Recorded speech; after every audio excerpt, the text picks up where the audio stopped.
Hello mga kol, welcome back na naman dito sa ating YouTube channel. For today's video mga kol, meron naman tayong bagong finish na unit. D64W Smiley Edition. Ito yung bagong finish natin ngayon. Low roof, two-tone yung color ng ating unit, black and beige. Ito yung tinatawag namin na Smiley Edition. So, stock lang yung ating headlight, H4 halogen. Ito yung park light natin, then yung ating signal light. Then, meron tayong original na fog light dito sa mga Smiley Edition.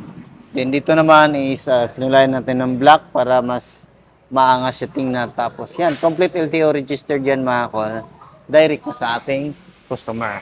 Dito naman, makita natin is naka 14 inches original na mag wheels with 2U tires yan mga kol. So, makita natin napaganda. 165/60 R14 yung sukat ng ating gulong. Naka fully undercoat. Then, dito is naka-disc brake yung harap natin. Coil yung itaas. Tapos, yun, makita natin is meron siyang lower arm, stabilizer link. Dito, tapos dito yung ating tie rod bar and tie rod end. Yan yung setup dito sa harap natin. Yung dito is meron siyang original na body kit. Auto fold and retractable yung side mirror natin. Tapos yan, makita natin yan yung low roof. Tapos, kompleto tayo sa rain visor. Ito yung view. Pag naka-side view, yung ating unit.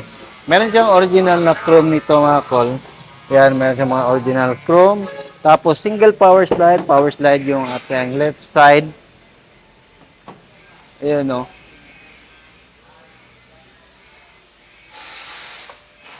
Tapos, dito sa likuran mga kol is naka-brick drum, coil spring. Then, yan, naka-fully undercut.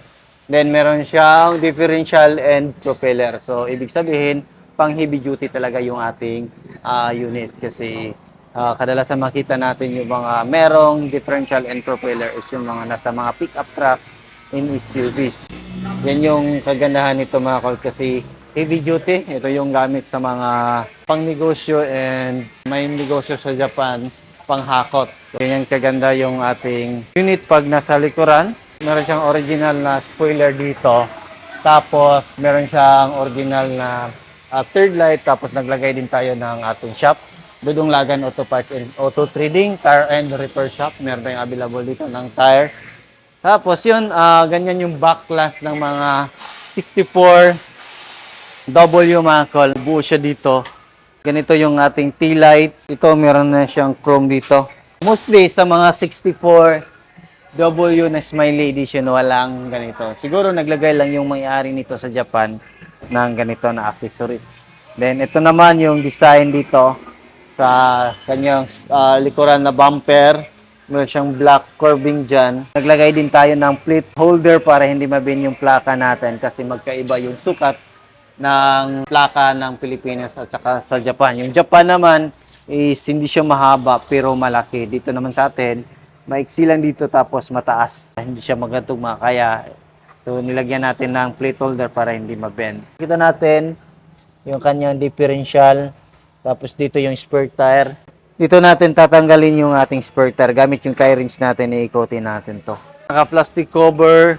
Then kung meron kayong extra, pwede nyo lagyan ng speaker dito.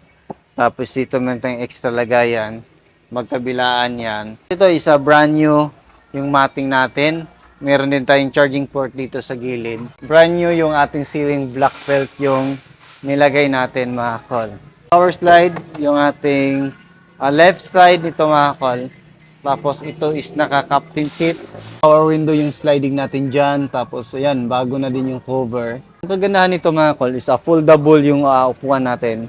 Kahit ganito yan, captain seat. Kung kailangan natin ng malaking space, maganda yung ating minivan. Ayan. So, foldable. Hilahin natin dito. So, ganyan yung upuan natin pag naka-fold. Forward lang natin to. Konti. Ayan. So, yan yung upuan natin.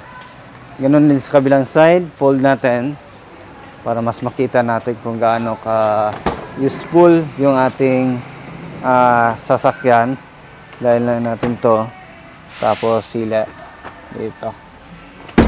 Ayan. So, ganyan kaganda yung mga minivan Kasi grabe, multi-purpose. So, hindi lang pang-pamilya. Kung meron kayong negosyo, mamalengke, kung kailangan nyo ng extra tulugan or instant tulugan while nagbiyahe kayo, is pwede ninyo ganyanin yung inyong sasakyan, mga kagabi. So, yun, balik natin ito lahat. Yun lang.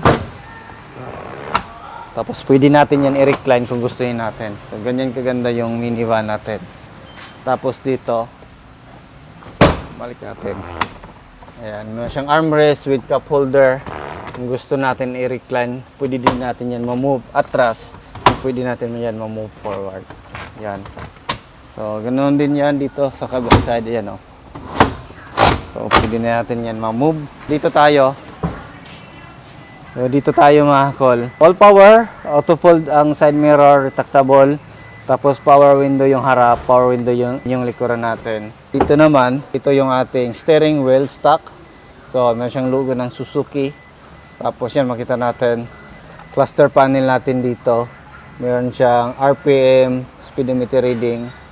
Then, dito naman is yung ating push on slide, headlight adjuster, fog light switch, then yung sa power slide. Turn on natin. So, makita natin dito. Start natin. Ayan. So, maandar yung makina natin. Naka-cold start. RPM. Gas. Then, dito speedo. Ito naman yung ating 7 inches touchscreen stereo with reverse camera. Yan mga kol. So, pwede natin yan reverse para makita natin yung likuran. Para makita din natin kung ano yung mga nandun sa likuran pag mag-atras tayo. Ito yung ating aircon vent. 1, 2, 3, 4. Yan yung aircon vent natin. Yung dashboard natin.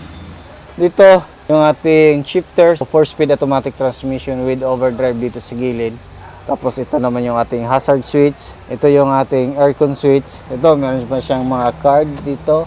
Lagayan ng card or cigarette filter. Then dito is yung ating glove box.